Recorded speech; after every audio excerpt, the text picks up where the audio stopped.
Have you ever been on a family road trip on the mid-north coast of New South Wales and you thought to yourself, it's boring? I want to get to Tanafan! Look at how shit it is. It's the real-life Homeland. Look, there's Muckville, USA. Anyway, that's all I wanted to say before the intro. The mid-north coast sucks. Oh, wait, one more thing. Come see my live show if you live in Wollongong or one of these other cities. It's about everything from John Barilaro to defamation to the media. And I'm getting pretty specific here. You know what? I've said too much. Maybe I should have stopped at the mid-north coast bashing. Get your tickets. The only thing I like about the mid-north coast is the ancient trees, and now they're getting a Brazilian. But what have I told you that you could end native forest logging once and for all by voting Greens?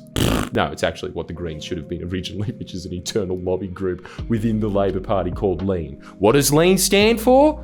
I don't know. I assume it has something to do with the Swedish rapper Young Lean. He definitely looks like someone who's been to one too many climate rallies. Lean is a grassroots group within the Labor Party, which basically pushes the party towards creating policy that's more beneficial to the environment. And now, the big push, and this one is big, is an end to native forest logging. Same as Victoria and WA, but on a national scale. And if they don't get it this time around, it's because of you, frankly. But before we get into that, let me give you a totally crazy fact log. Whoa!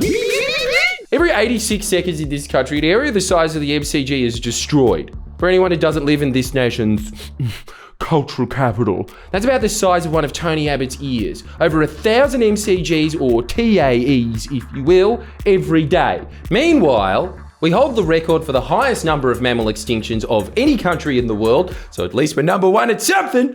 Take that, Congo, you fucking c***. So many incredible animals like koalas, leadbeater possums, swift parrots, greater gliders are all at risk due to logging operations. Look at some of them, they're cuter than Pokemon, except of course, Appleton. And what is this? Look at it. It's just a fucking apple turnover. Fuck, that's lazy. I'm calling it right now. Boycott Pokemon Sun.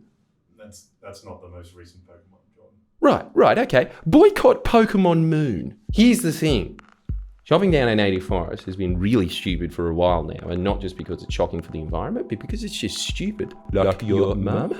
As in, chopping down these forests loses money. They make what? Mulch? Sheet paper? Do people even print things anymore? What are these trees being used for except AAMI policy renewals? I hate getting those in the mail to begin with, let alone knowing it's printed on a 1,000-year-old gum tree. Yes, gum trees are the only way to print paper. Oh, surprise fact log. Some of these forests have been around since the time of Gondwana. Think about that. Around the time of dinosaurs, we're turning that into playground mulch so some grubby little kid can avoid hurting himself when he falls off the monkey bars. Just go back to watching Coco Melon videos with the subliminal political messaging on your iPad in one of those cases with the handles and feed on it to trick you into trusting it like the rest of your generation. Look, I know we all like to joke about Tasmanians being stupid inbreds, but come on. I'm going to make an honest woman out of my sister when the time comes. Are you man enough to do the same? But how else do you look at an industry that lost $454 million from 1997 to 2017 and think it's, yep, backbone of our economy, that is? No, it's not. It's Hillsong. But look, to be fair to our southern double-headed friends, New South Wales Forestry also runs at a loss of $441 for every hectare logged, adding up to $20 million in 2021. The environmental cost of this industry isn't just destruction of habitat either. It's the emissions created by releasing the carbon that's been stored in these trees for hundreds of years. Get this. Halting native forest logging could stop up to 9 million tonnes of CO2 from entering the atmosphere every single year. That's like making 2.3 million cars disappear. It's the annual emissions of 660,000 homes. No amount of turning your lights off and using a keep cup is going to make that kind of impact. But you wait, they'll say, yeah, but the carbon in the logs is stored in the products made from the timber, right? Well, Tasmanian man, that's actually a pretty good question, but I've got a better question. You ready for this one? Why doesn't Disney buy Annoying Orange so they can make the Star Wars spin-off, The Mandarin?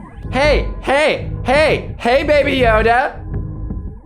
Mandarin your own business. Yeah,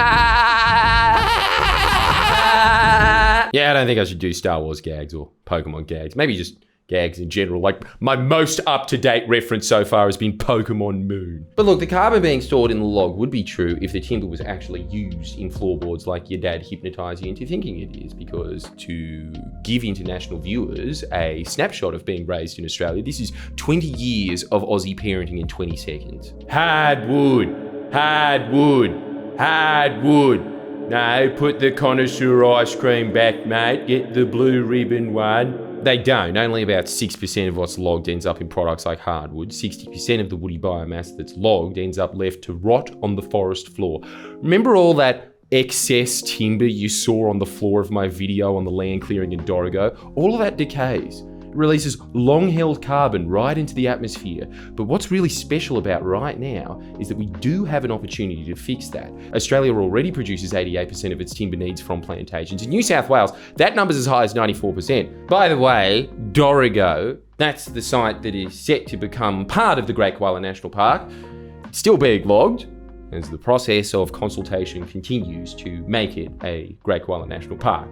So, in the words of that old blackboard on Mr. Squiggle, hurry up. I want to do a positive video on this soon. Really don't want to do a negative one. Just do what Victoria, Western Australia did, which is announce an end to native forest logging. So, we salute you, Dictator Dan and Chairman McGowan, but I'm not dead yet. I might be. Who knows anymore? Native forestry logging is in structural decline anyway, so it's time to do the merciful thing. Take this industry that mostly goes on in sheds to the back of the shed. Now is a unique opportunity because Tanya Plibersek's planning to remove the logging exemption in federal environmental laws anyway, so we're really just speeding up the inevitable here so it doesn't do lag damage. The other thing is, we're running out of wood to log. I mean, it's pretty obvious, but over the years, cutting down forests, there's not much timber left that hasn't been locked up in national parks, burnt down in bushfires, or hasn't grown back yet. So I guess trees are becoming as rare as teenagers that don't have crippling nicotine and porn addictions. Also, forests these days are now worth more as stored carbon than as harvested wood. A cubic metre of good old-fashioned Aussie forest is now worth roughly $123 sold as carbon credits in the EU, for example. This would make ending native logging an economic boom. So, how can we make it happen? Well, starting today, the National Conference of the ALP is happening. This is a once-in-a-term thing. It's basically where all the branches of the Labor Party get together and decide what their national policy platform is going to be. Lean is going to be there with a comprehensive campaign pushing hard for an end to native forest logging in Australia. They have a very strong track record of shifting environmental policy in this country, but even if they don't get the native forestry ban up this time, they are close.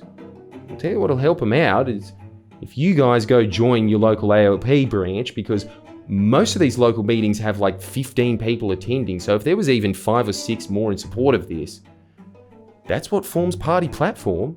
Just a bunch of Lions Clubs ladies saying, "Aye." So what I'm saying is, when you're sitting around saying, "Why isn't X getting done?" that's how you get X done. That's how policies are formed in this country. It's not as hard as you think, but it does involve mild, and I do emphasize this, mild participation, but you probably get free Lamingtons anyway. So do it.